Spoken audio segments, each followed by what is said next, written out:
Hello, my name is Kelsey Taman. This is my audience that will be sitting in on my speech. As I'm sure all of you, or at least a couple of you know, my topic is on why transgender athletes should have their own category to compete in. Let me begin by saying that the purpose of this speech is not to discriminate or exclude the transgender or LGBTQ community from sports and or athletic events. The purpose of this speech is to justify why I believe transgender women and transgender men should have their own category to compete in. When I first started to compose this speech, the title was Transgender Athletes Should Compete with Their Biological Sex or Have Their Own Category. But as I did research for this topic, I realized that I disagreed with that statement. I disagree with trying to force anyone who is a man to compete with women and vice versa. I'll touch on this topic later. Now, first, I'd like to say that I wholeheartedly support anyone and everyone within the LGBTQ community. I don't dislike transgender people, and I do not have anything against them. I served in the military with a few, and I deployed with those few to less than desirable places. For more than 16 years of my life, physical standards between men and women played a huge role in not only my hobbies, but also as well in my career.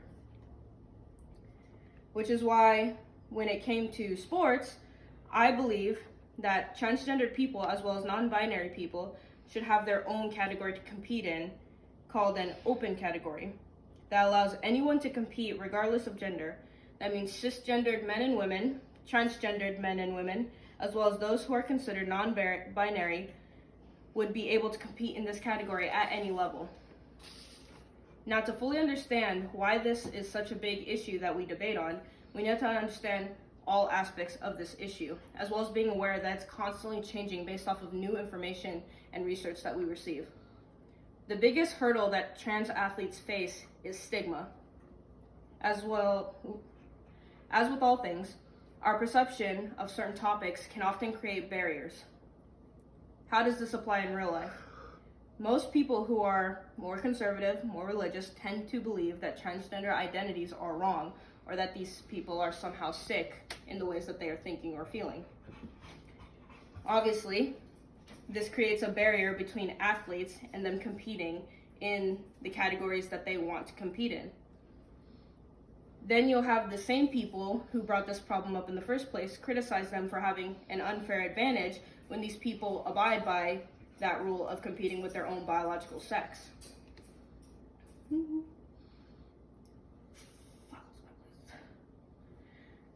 This stigma comes in when people start stereotyping trans athletes and think things about them that, realistically speaking, they have no reason to think. This causes a huge disconnect for those athletes. They begin to feel excluded, they act certain ways, or avoid certain things that they think will cause problems or conflict within their groups. This leads to invalidating who they are as people. And at that point, most of these athletes would rather just give up on trying to compete in their said sport in general. The next big thing that goes into this discussion is the biological differences between men and women. This is probably the biggest issue that people who either disagree, mostly disagree, bring up within this issue.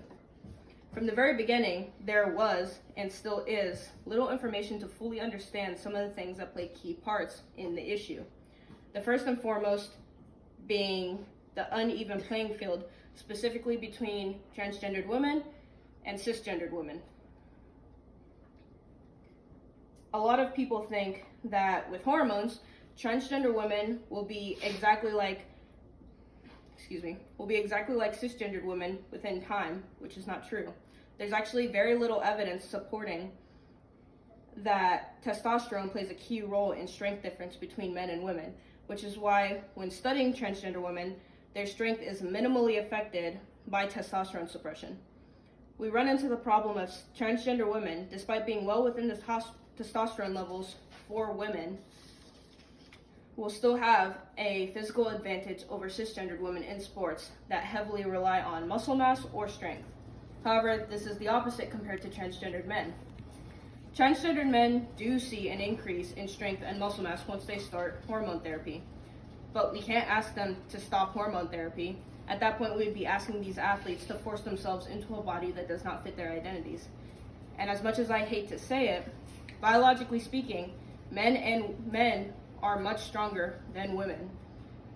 There's never a time that I, a perfectly healthy female, will beat a perfectly healthy male in any type of strength-based activity. We are biologically different from the moment our gender is decided before we are even birthed, which is why forcing athletes to compete with their biological sex isn't a plausible solution to this issue. The next issue that I'm touching on is that we do not have a set of clear, understood policies for trans athletes. Competing at a professional level has an entirely different set of standards compared to if you're competing at a non-professional level. Plus, the standing policies that we do have are constantly changing, making it harder for athletes to compete. For instance, in 2019, the International Olympic Committee made it so that females competing in the Olympics had to have a testosterone level under 5 nanomilliliters. However, this has since changed. In 2021, it was raised to 10 nanomilliliters because even cisgendered women have testosterone levels that fluctuate above 5 nanomilliliters. When you're transgender and using hormones, it takes a long time for your body to get to a stable condition where those don't fluctuate as much. The inconsistencies with all these policies make it nearly impossible for transgender athletes to feel included and accepted in these sports or in these events. Unfortunately, there is no cut, dry solution to this problem.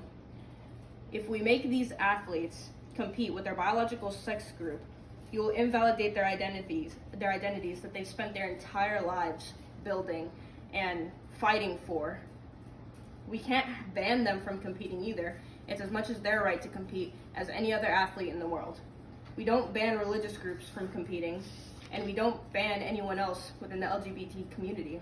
As stated before, I believe that the best solution for right now, keywords right now, is to create a whole entirely new category where anyone can compete, not just trans athletes, but all men, all women, non-binary, as well as different age groups and different weight classes could compete in.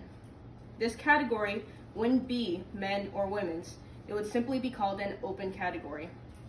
The only downside to this idea is that, again, some of these athletes may start to feel excluded from the other athletes.